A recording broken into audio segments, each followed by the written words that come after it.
Welcome to another episode of The Read Pile. Today I'm taking a look at Issunboshi.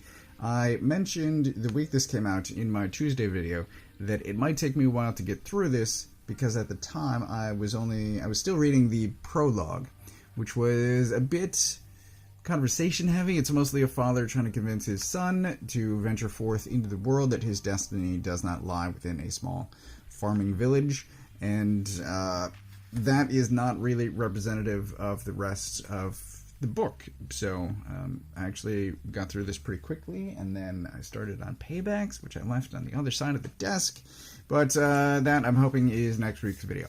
So what this is, we have a 6-inch samurai here. This is a retelling of a Japanese folktale involving a 1-inch samurai. That's why I think somewhere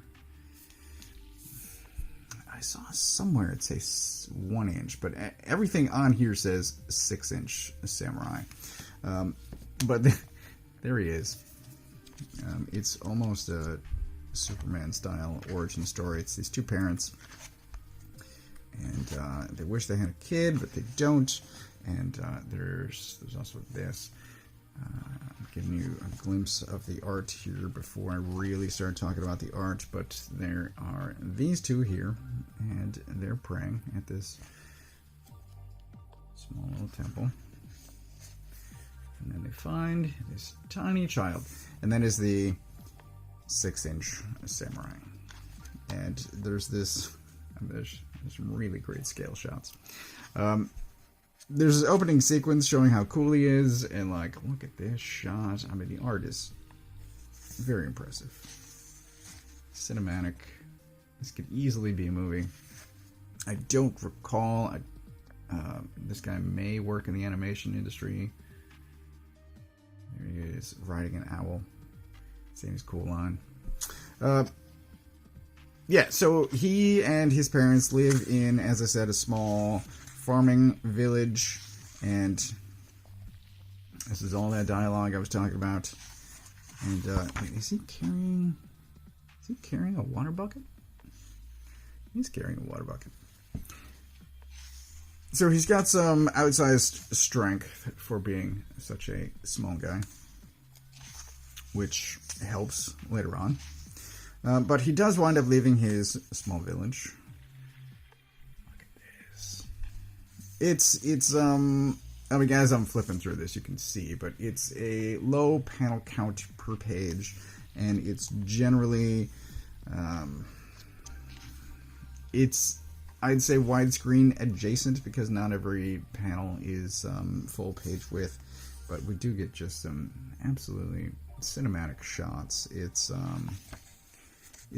gorgeous to behold. The story is also fantastic. I'm a big fan of this in general. I do recommend it. It's a very well done, well produced story and book. Did I mention it's a retelling of a Japanese folktale?